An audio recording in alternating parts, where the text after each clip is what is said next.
Yo, what's going on, everybody? We are back with another episode of Corporate Counterculture. I am your host, Bryan Taylor, and this is your other host. Brian Martins. Yeah. And today we are talking about mental health versus hustle culture. That's it. What else are we talking about today, man? That's it, man. It's just about prioritizing your mental health and knowing Yeah, when to pull away from the 24/7 grind. this is a very important topic. I think, especially in corporate America, any 9 to 5 setting, mental health especially.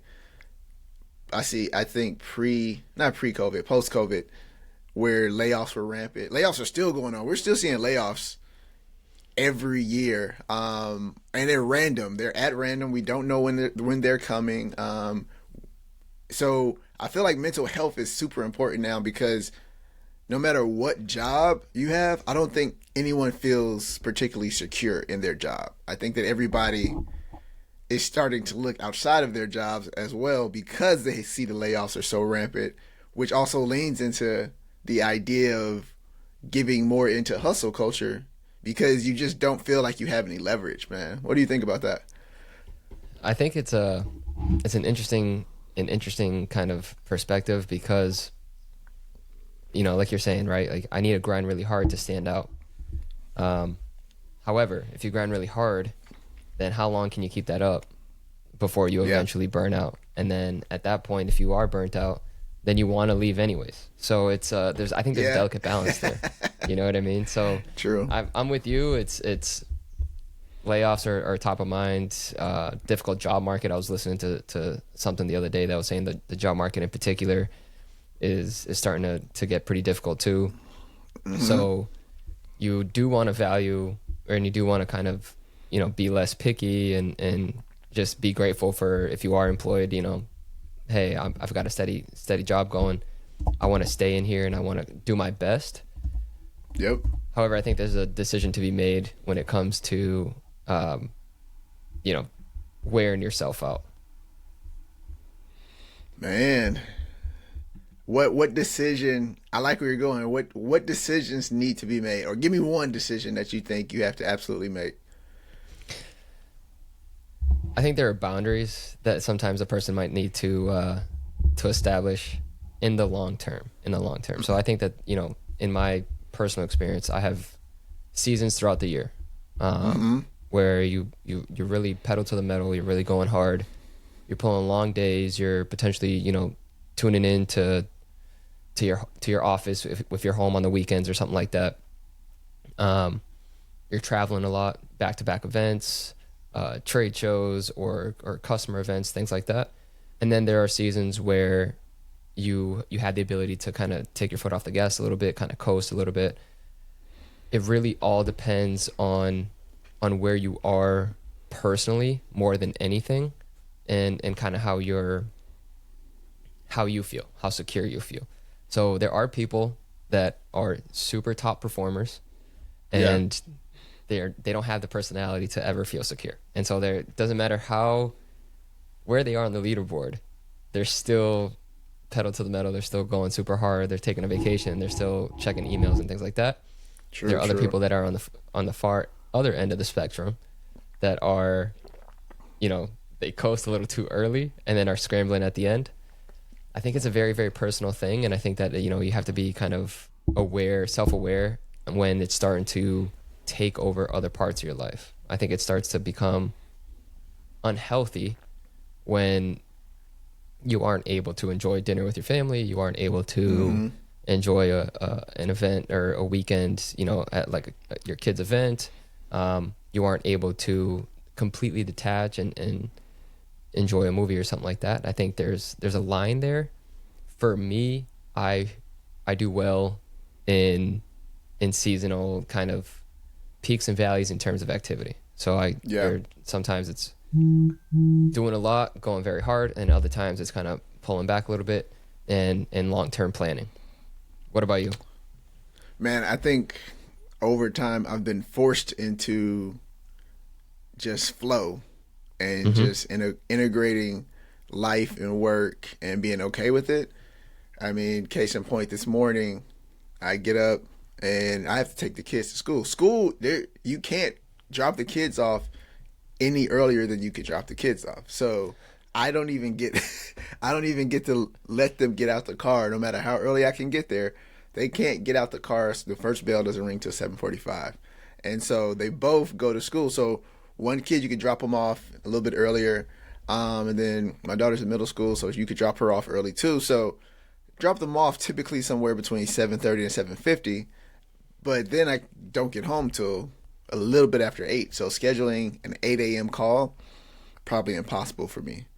Summertime, if they have summer activities don't even start until 9 a.m. So so I can do an 8 a.m. call to 8:30 or after 9:30. So those are just two examples of certain things I can't do because I physically can't be at a computer or at a laptop. And then also because, being in sales, we're on the road a lot. I would love to be in a nice setting, comfortable setting, but sometimes I'm in a loud Starbucks. And so it's just one of those things where I've kind of had to force myself to be okay with the circumstances, communicate early and often so that people understand the situations. But I think even though they are things I can't do anything about, there still was this discomfort that I had, and over time it slowly went away. But it does mess with you mentally when you don't feel like you're in a comfortable setting or an acceptable setting, right? That's really what it is. It's like, hey, I know they're in the office. I'm calling from this loud Starbucks. It's super quiet where they are.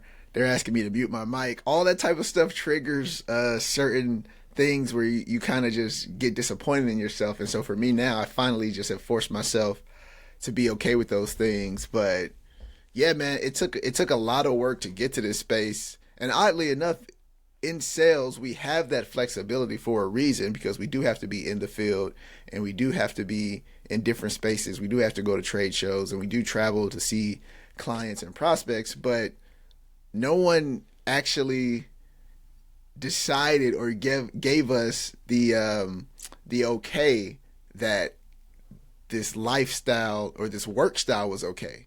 It's all so that's where it's always been tricky for me. It's like, hey, yes, be flexible, travel, do all these things. Find a quiet place to take this call. It always felt like, find a quiet place to take this call. And oh, you're in a hotel? It's like, yeah, but I went to the client. Oh, those guys having fun on the road. It's always those digs where you kind of feel like you have to extend yourself out within the structures of the corporate environment, because you're technically outside of it a little bit. So that's a good point, man. I think that's a really good point, right? Because it's like, depending on your leadership and depending on kind of the dynamic there, you could feel pressure to try to fulfill like everybody equally, right? Like you could really feel pressure to try to be in the perfect setting for your calls with your leaders. In the perfect setting with your call with like the rest of your team or your counterparts or even like a customer. And then there are, you could also feel pressure to like you're saying, like take your kids to drop off for the morning or events in the summer or whatever. And something's got to give, right? So there is a delicate balance there. And if you're trying to do it all at the same level everywhere, then eventually I think that in the long term, you're going to run into a wall and you're going to run out of gas. And so, there's a lot of, I think there's a lot of value to, like you're saying, right? Communicate early and often, right? Say, hey, I'll be on the road for this call, or this is why I'm not in my office, or something like that. Like, not necessarily excuses, but just explanations. Because at the same time, you can't be in two places at the same time, right? Like you're saying, hey, you want me to be at a trade show? Great. Well, I have standing customer calls for projects that are coming up. I have things that have deadlines, right? So sometimes the customer has a deadline and things have to get done, and so you have to have those Zoom calls on the fly. Sometimes it's you can't make a call because you're in an airport, and so you're, like you're saying, you're in a loud environment. You're walking from gate to gate or something like that, and you're just kind of tuning in here and there. but at the same, some you can't do it all. Something's got to give, Yeah, man. something's got to give. You can't do it all and do it all at a very, very high level all the time. Yeah. And I think that also, just in the long term, how realistic is that, right? Like you can really push it really hard. Like you can really, make up every second here and there and potentially do very, very long days or make up for like all your office work or something like that. Some stuff that isn't customer facing or team facing. There are certain things that you can do, outside of regular business hours, but then at the same time, how much are you taking away from like your family life and from actually kind of resting your mental a little bit, right? So I think that there's a lot of value to that, man. Like the recovery, making sure that you're not wearing yourself out, but also putting a lot of emphasis on recovery. Recovery's key, bro. I think that's more than anything that'll propel you forward. Like even if, I mean, take it from a physical standpoint. If you have multiple nights of bad rest, bad sleep, multiple days of terrible food, and then you want to try to hit a PR in the gym, like, is that really going to happen? You know what I mean? So I feel like there's a lot of overlap there, right? Like on the physical aspect sure. as well as the mental aspect of being in an engaging position as we are. Like Yeah. like you're saying, in sales, you're constantly engaging with somebody. Like you're constantly on the phone with somebody. You're on Zoom calls back to back. You're having to send emails back and forth. Sometimes you're at a trade show like I was last week. And so there's a lot of, you have to be on it, right? So what does it take for you to be on it all the time? Yep. What works for Man. you? What works for you on that sense? Man, so for me, I take a lot of staycations, bro. I used to be very into vacations a lot Okay. because you get away and unplug, but you come back with so much work that it almost feels like you didn't get really to enjoy your vacation because the stress is so high when you come back from a vacation that you almost resent yourself for taking a vacation, right? Or you resent people for bothering you on your vacation, especially when you know you're going somewhere out of the country or somewhere you really wanted to go, or maybe it's your anniversary with your wife and you really wanted to try to focus, but you're still getting hit up. I feel like the vacations just weren't working the way I wanted them to work. So I still take vacations, but I started implementing more of those days off. I just take a staycation. I'll go, and I'm fortunate. I live in Southern California, so one of my favorite places, Palm Springs. I can get there in an hour. I can get to Vegas in 3 hours. I can get to San Diego in 2 hours. Even for my birthday, I went to Glen Ivy. I just took the day off and I went to Glen Ivy Hot Springs. And there's just mineral hot springs pools. There's a mud pool. There's saunas, and you just sit there all day. And so that's all I did is sit there, got the view of the mountains. And so I just took that day, and I do those staycations a lot, bro, because I think in sales, I'd argue that specifically salespeople, we have a car crash of hustle culture and like the mental health stress, because it's, what do they always tell us? You have to have an entrepreneurial spirit, right? Yeah. And so being an entrepreneur is stressful. Your territory is your business. Yeah, that's it. Your territory is your business. And it's the idea that I'm not making the money that I need to make or for my family because I'm not working hard enough will stress you out. So you work very hard. But then the idea of I could be making more money, but the corporation is slowing me down, swings you back in the other way and stresses you out again. And so then you think, I need to do something on the side. so True. You just all day you do this. And sometimes I envy those people who say, hey, I'm an accountant or I'm a project engineer. And after work, you can shut your laptop down. There's no client calling you and you don't have to call a bunch of people to get your stuff done. And you can actually do something on the side. You say, hey, I know my salary. This is as good as it's going to get here. When I'm off of work, I shut down because they don't even have to think, I'm not saying everybody, but most people generally don't have to take work home when they're in most of these positions, because they can think about it, but they don't have to hop on emails unless you're a VP or something, right? But you Mm-hmm. can actually go home and enjoy the rest of your day. And so versus a salesperson where until the deal's closed, you're just holding your breath because that's how Always you're going to working. eat.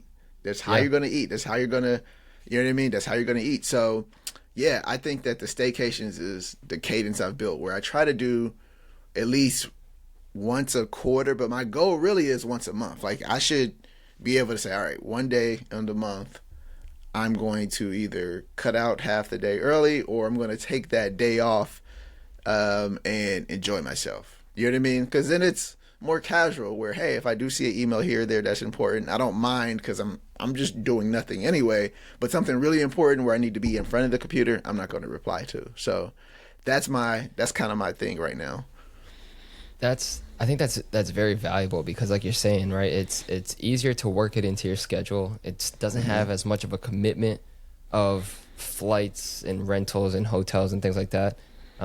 Like you said, you're also in a very fortunate location geographically speaking. Yeah. But nonetheless, right? Like everybody has to find something, some sort of reset. Everybody has to find Mm-hmm. something that they can unplug in a way, but then know, okay, it's only for a day or whatever. Like nothing's gonna, the world will survive. Like my job will survive for 24 hours or something like that. If I can't answer every single email that comes in, if I can't hop on every single last minute Zoom invite or something like that. Yep. I think that's a good balance. For me, I've put a lot of emphasis on a good routine. Mm-hmm. So I really try to focus on family dinner. I mean, granted, it's just me and my wife right now, but really try to focus on family dinner. Like it's just us two, no phones, no emails, no computers, no nothing. I try to really focus on at least like 2 to 3 workouts a week, and that Mm-hmm. just helps me. Whatever stress is within me, it helps me kind of release that stress in a healthy way.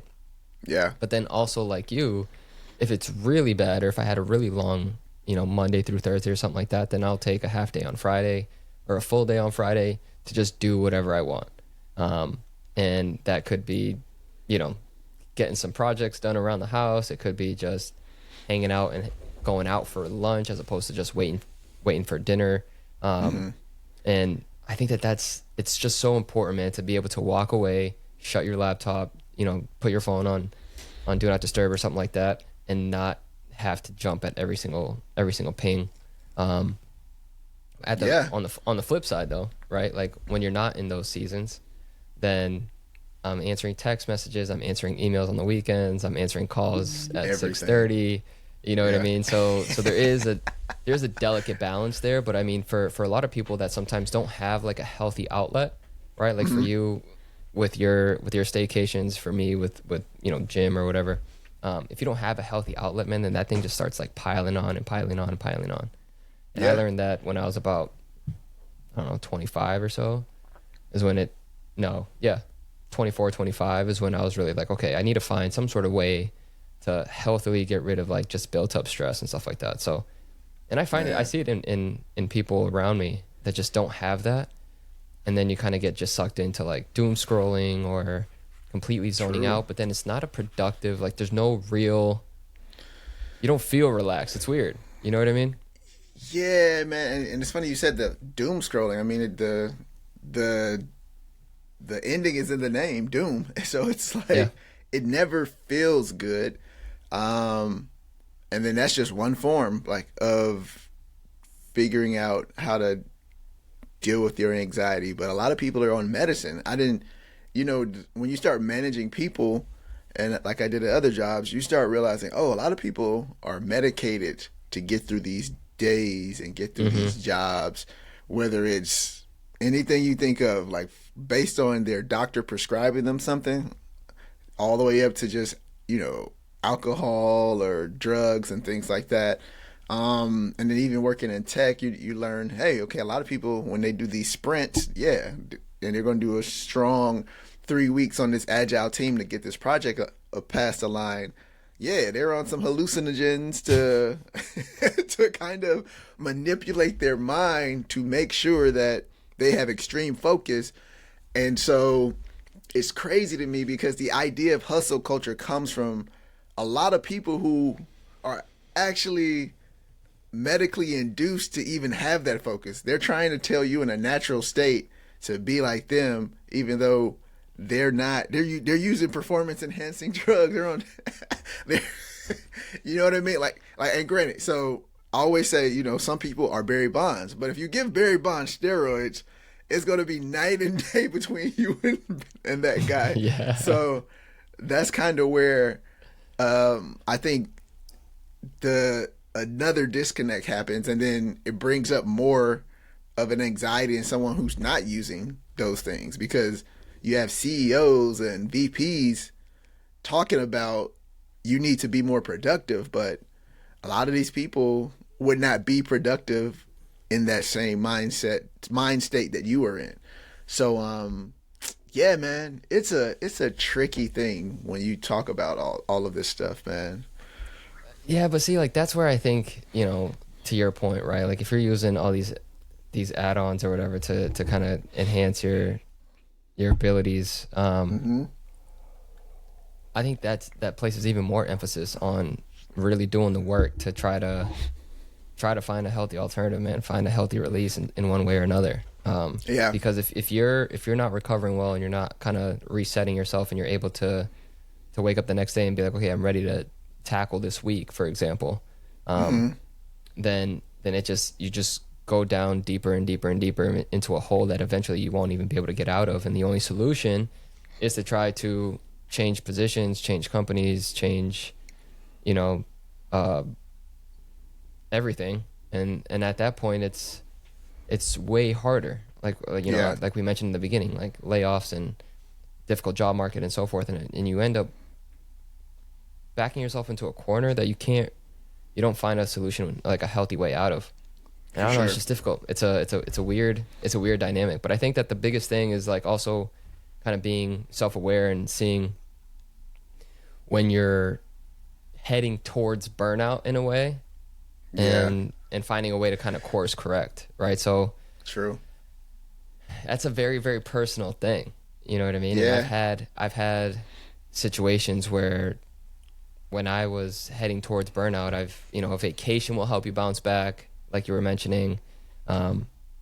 Sometimes even just putting your resume out there and seeing if there are any hits will help you notice that the grass isn't always greener on the other side, right? Sure. And that might even kind of be like, okay, I don't have it as bad as I thought, So there's a lot of different ways, but I think that's a very personal thing. But most importantly, it's something that each individual has to kind of put in the work to see, okay, where am I headed? If I stay on this trajectory, where am I going to end up in 6 months to a year? Can I keep this up, or do I need to adjust? Absolutely, bro. I think that it's something you said that really stood out. The grass isn't always greener on the other side. So I think that's what leads to some type of anxiety too, though, because especially for salespeople, because you see as a salesperson what other people are doing at different companies, but then also you see the money that you're contributing to your company, right? So, and granted, these companies are here before you got there and all these type of things, but I think as salespeople, we get into this space of, imagine if I could just get that one client that, you know what I mean, that it allows me to sustain myself for 5, 6, 7, 8, 9, 10 years. Because you go to so many companies and you start realizing they have this one big client, or these 2 big clients, or these three big clients. And they're not always notable companies that everybody knows about. They're just, this is what's keeping the lights on and paying the bills and allowing us to scale. And you start to kind of wish that for yourself. And so if you go to different sales organizations, you kind of rears its ugly head every time, where I've been in enough sales organizations where I've heard the same speech literally at every one of them. When layoffs happen, everybody says there's no safer place to be than sales. And then they lay salespeople off. So I every place I've been, and I've been the person who they've told to give that speech. So every Wow. place I've been, it's just like, man, this is really how it goes everywhere. And so then you start to say, well, why don't I try to find something outside of the company structure and do something myself? And I think that's the wrestling where salespeople get into mental health struggles and anxiety, because you know that you're already technically chasing down your own business, but you Mm-hmm. don't own your own business. Mm-hmm. What do you A think lot of the about that? responsibilities with no the upside. You You have know, all the responsibility. Similar, granted, there's some things we get to avoid because it's not our business. But on a very small scale, you're like, hey, I don't need a $900 million, $500 million, $200 million business to make the money I'm making. When you right. start to calculate it, and I think that I think daily salespeople decide, hey, do I do my own thing or do I stay in this? And I think daily that tai chi of am I settling? Am I not? Is this the best move? I think that's where a lot of salespeople have a lot of anxiety, a lot of stress, and I think that's part of the burnout that we don't talk about, is because you almost feel like maybe I should be doing not even more, the same thing, but in a different structure. What do you think? That's interesting, man. I do think, like as a salesperson, you think that, maybe you can go somewhere else and the upside is going to be significant, right? I do think that that is definitely a thought that a lot of salespeople have. However, I feel like eventually there's going to be a cap. Like everybody says, like, oh yeah, there's no cap to your earnings, sure, Yeah, but you they'll also have change to that look at sales like, plan. yeah, there's comp plan's going to be updated and all that stuff. But I think also you have to look at like the industry that you're in too, right? Like you also have to kind of look around and be like, okay, where's this industry headed? So, you and I are lucky enough to be in like tech in a way. It's not necessarily tech, but it's solution development. Yeah. But I came from an industry that was almost like landlocked. Like there really wasn't a ton of new advancements, new innovations, or anything like that. It was just, hey, these are the products that are out there. You might see some incremental changes, but there's nothing that's really changing the game. You know Yeah. what I mean? Yeah. And so it just your territory was basically going to do what it was going to do, and you Yep. just happened to be the body that was in there. And granted, Yeah.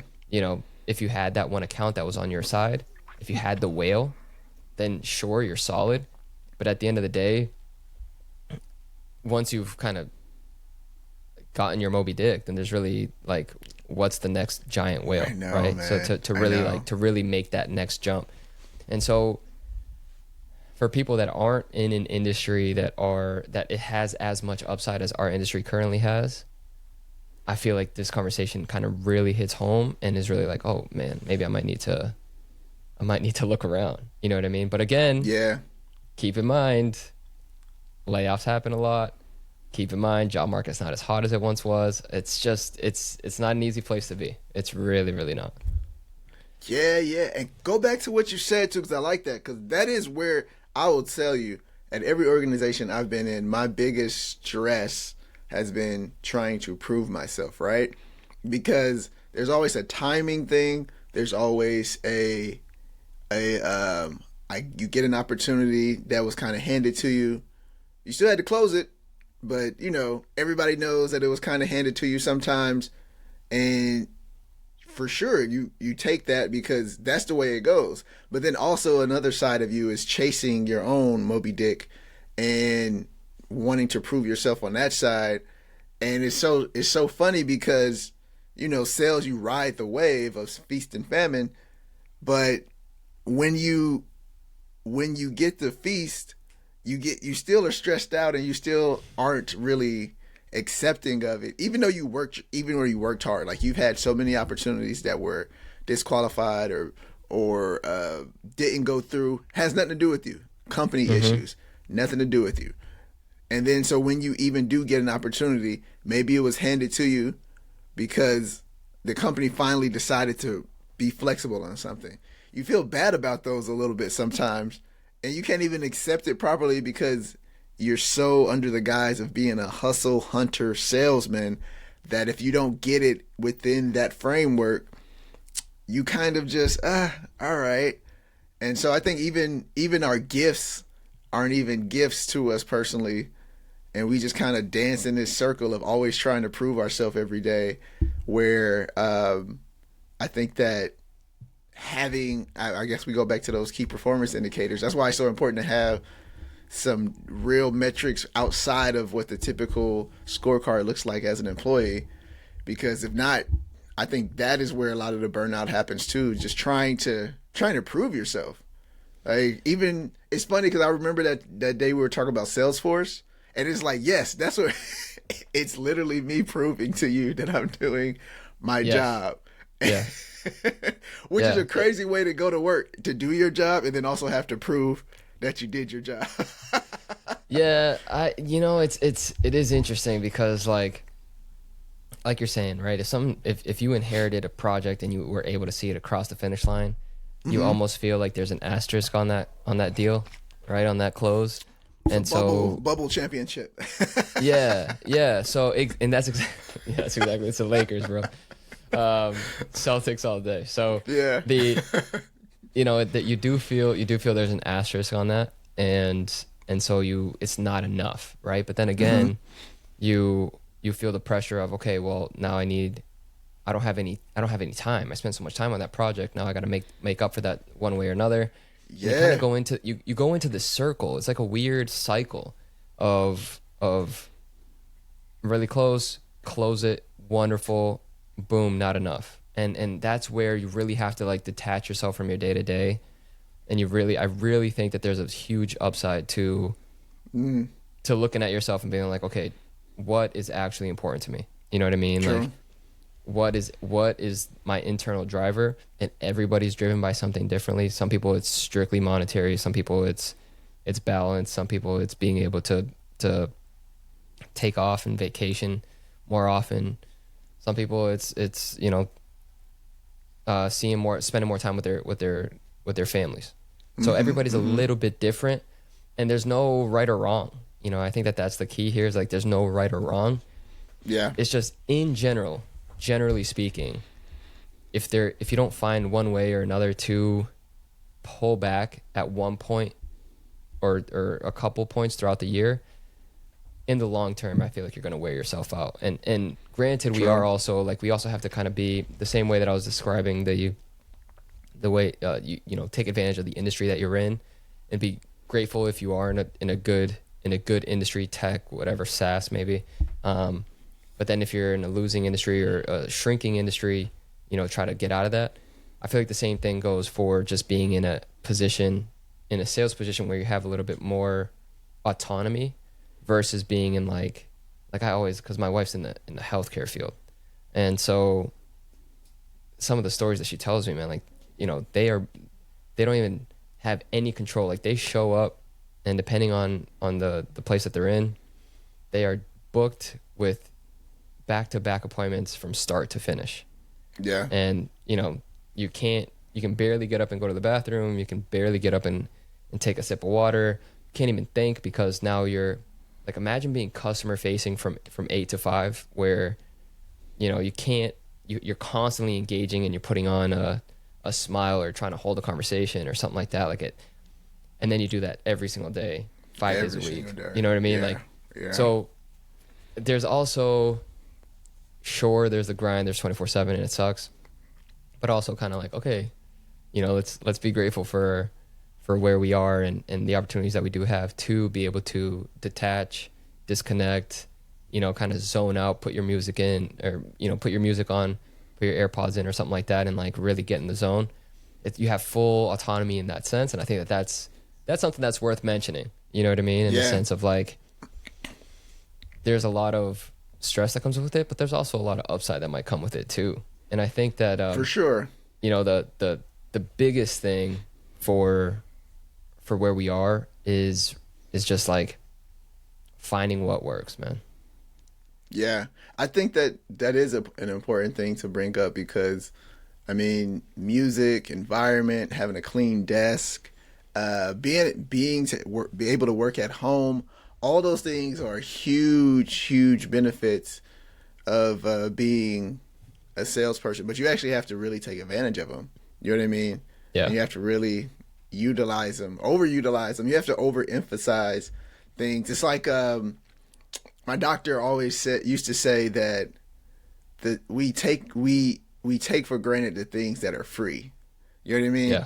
Like we overspend on clothes, but the stuff we put in our body to help our body, we say, "Oh no, that's too much, man."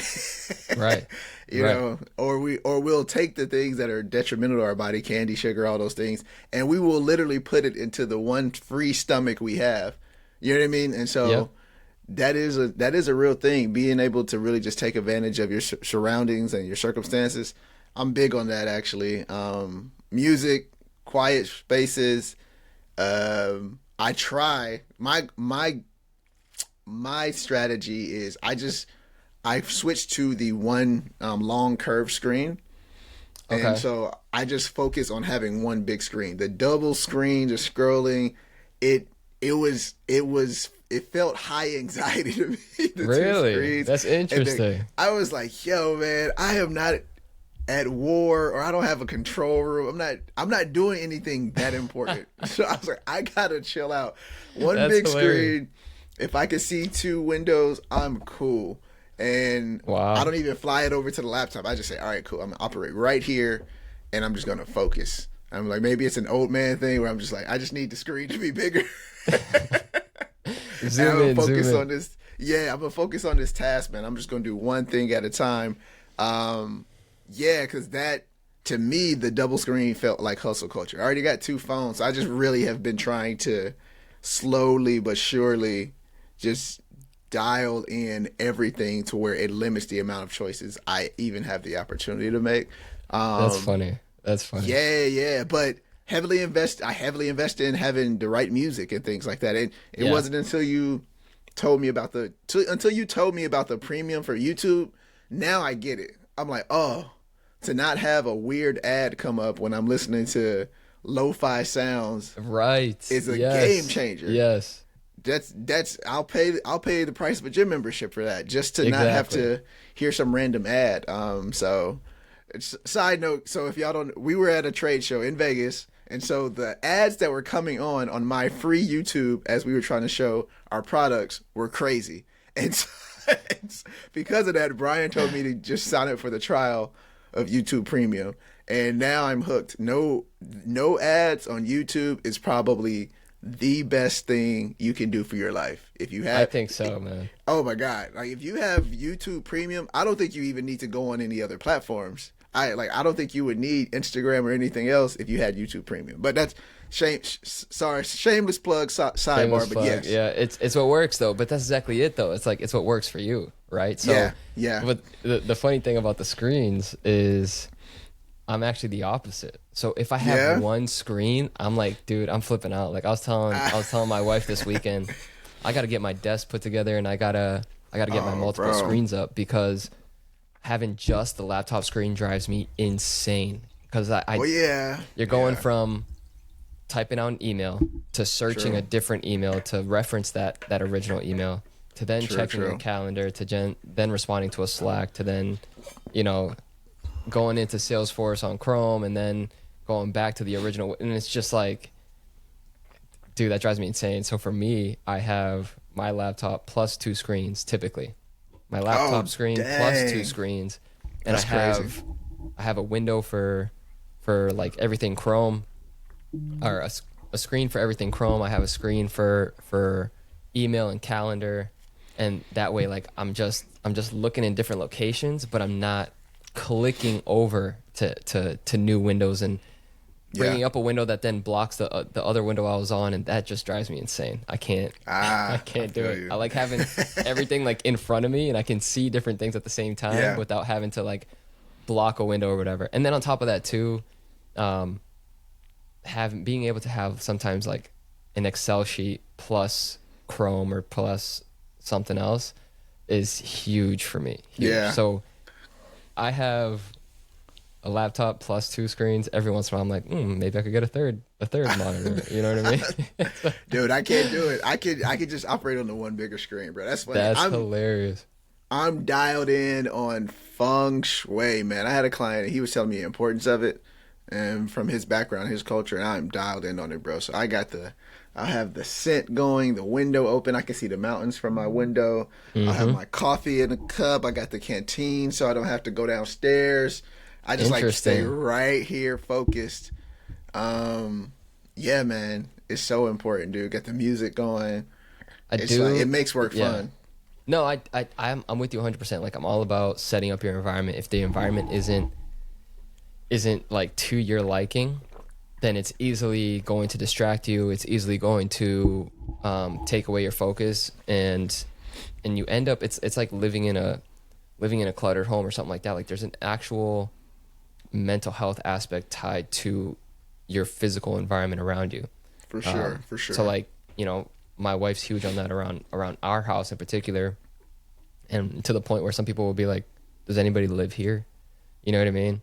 And I say, we walk in, to us it's peaceful, whatever. But like, I try to do the same thing in my office. Granted, I have a lot of gadgets and stuff like that take up space, but the little things that I can do, like I said, like the multiple monitors, taking it off the desk, having wireless mouse, wireless keyboard, kind of keeping it like a clean surface, and hiding wires as much as possible, and that whole thing, all that I think comes into play significantly, and even helps with burnout and things like that too, right? So it's what works, man. It's like it's different strokes for different folks, and if you can find what works for you and find what keeps you productive and find what resets you sometimes, then that's all that matters. That's enough to kind of keep you going, you know. Yeah. But I mean, you mentioned the staycations. I mentioned kind of working out and things like that kind of help clear my mind.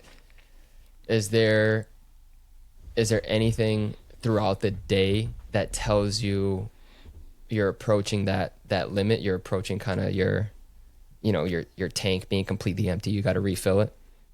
For sure, man. I think it's brain fog, and it's not due to lack of sleep or age or bad eating or anything like that. It's really just due to email threads. Like, the email threads are, I know they're supposed to be productive. They are not productive. Anytime you have to watch a conversation in your email and you don't have a place to respond, it's kind of pointless. But you're participating in a conversation that has nothing to do with you, and they're coming in, right? So then you stop and check, okay, that's not for me really. And you stop and check, okay, it's not for me really. And you want to keep your email clean, so you're checking these emails and reading them, but you're just receiving more information that you can do nothing about. Granted, it could be my project or my deal, but if I'm watching legal or HR or anybody go back and forth on something that I can't participate in, it's just by the lunchtime, 2 in the afternoon, I just have this fog, and I have to actually stand up, go take a deep breath, go outside, feel the sun or something. If I can't go anywhere, I'll go back into my nostalgia of being a young, single, no worries person, and I will play a playlist that has like the Chainsmokers on it. Roses by the Chainsmokers is a good one. I just play some happy music that has no drama in it, and I'll kind of chill out for about 5 to 10 minutes, and then I'll get back into it. But yeah, man, it's really emails, bro. I understand how people get upset at social media, because I don't have Instagram and Facebook and all that stuff. But now I get it. I'm like, if comments do anything to you the way emails do to me, I can get going back and forth on Twitter with somebody based on the reaction I get to some of these emails. Right. You know what I mean? Right. Yeah. And because sometimes you want to respond, but they're talking to somebody else about a project that you're you need Yeah. to be pushed forward, and you're like, yo, why don't y'all? But it's like, it's not my place. This is above my pay grade. It's nothing to do with me. So yeah, emails do. Emails create brain fog. Brain fog makes me notice, all right, I'm about to get burnt out, and it has nothing to do with my effort at work. It's just I've been trying to mind the business of my business, and all these things that are coming in slowly will affect you throughout the day. So yeah, that's my thing. That's interesting, man. That's really, really interesting. I think the same thing. Like I've learned to, like, the iPhones and stuff. I know you're not an iPhone guy, but the iPhones have the different what is it, like focus profiles or something like that. So like I'll put in work, and that eliminates all of my social media notifications. For a little bit, I accidentally turned off my email notifications, and I realized, I'm not, getting bothered by my phone as much. And I realized that, like, once I opened the mail app, it went from 0 to like 50 or whatever. So, but in general, that helped me, really kind of stay focused and stuff like that. But I'm in the same boat as you, where, if I'm starting to really feel it kind of build up, then I would say, okay, I gotta walk away. I mean, in Florida, it's usually 90 degrees outside, so I'm not going outside in the middle of the day, but I'll walk away, I'll make a cup of coffee or something like that, and just like completely step away from looking at anything work related for, even if it's 5-10 minutes, it's enough for you to kind of cool down and kind of bring yourself back to earth, and then kind of digging back in. But another big thing for me too is music and how music will influence my mood. So if I'm trying to focus, then I'm trying to, I'm listening to something that's nostalgic, right? Like something that takes no brain power to process. I know the words to potentially, or it's some sort of like, lo-fi old school hip hop beats or something like that, where it's just kind of, it just feels comfortable, and that really, really helps me focus. But then there are other times too where you're trying to get amped up for a meeting or to close a deal. You're kind of like in the last few minutes before that last final ask for the close. Then sometimes you just kind of want to get like hyped up a little bit, and so music has a huge effect on my mood too. And I'm huge. I'm listening to music all day long, like all day long. I have music in my ears. Yeah, bro. So it's a lot of that plays into kind of keeping yourself centered and not getting completely burnt out, and not letting it all build up to a point where it's unhealthy. I hear you, man. I think, yeah, man, same thing here, bro. The one thing with the phone, man, that has helped me, oddly enough, because I hate that email going 0 to 50 and being shocked. I got this little phone stand, dude. So this phone stand, I don't have to do much. I can just touch it, and I can decide, oh, okay, that's nothing. Oh, okay, that's nothing. Oh, okay, that's nothing. But picking it up, then next thing you know, I'm down the rabbit hole of, I'm responding on the emails, or I'm reading something about work. I'm going way too far when I should be back on my laptop focusing. So I'll just touch it every now and then. All right, cool, that's not important. So because sometimes I've started to where I just close Outlook on my laptop. And so if I hear a little ping, I'll just check my phone. All right, cool, it's nothing. All right. That's interesting. And then I just go back to, man, dude, I try so many things to just kind of dial Find it what in. works. Yeah. Finding what works, right? So you're constantly saying, okay, this isn't working anymore. Let me try this. Okay, that's no longer working. Let me try something else. And that's all you really need to do. And that'll keep you going. That'll keep you focused and energized. Yeah, for sure. And you can't see, but Palm Springs is in my background, so I just yeah, man. Dude, I'm jealous. I'll just do this one day. Every now and then, I just look over my shoulder, bro. It's like, all right, bro. 15 more days, bro. We're gonna get through this email. That's cool. hilarious. Let's go back to it. If that's what works, that's what works, man. You can't knock it. No matter what, man. No matter what. Yeah. That's Janice, that's Josh, and Tommy. And I'm just like, yo, hey, homies, we're going to be there in a minute, I promise. That's hilarious. That's so funny. That's so funny, man. I love that. Yeah. We my wife and I like going up to the mountains, but it's not, I'm not looking at mountains out of my window. You know what I mean? It's an 8-hour drive. It's an 8-hour drive to northern Georgia. Yeah. And the border with North Carolina, and kind of getting up into the Blue Ridge Mountains. But it does work wonders, man. I feel you, bro. Yeah, man. Gotta maintain, bro. Yeah. You got anything else?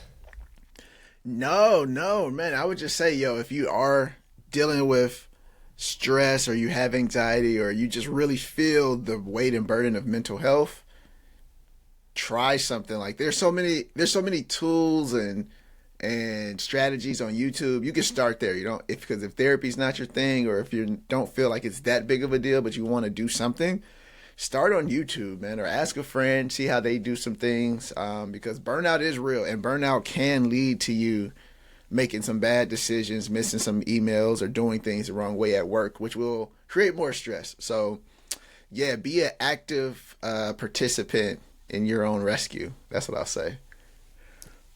I got nothing else to add, man. That was perfect. That was great. That was Yeah, great. yeah. Appreciate everybody watching. For sure. Don't forget to like and subscribe and comment down below. Let us know what you do to keep yourself centered and keep yourself energized. Absolutely. Corporate counterculture. Peace. Peace.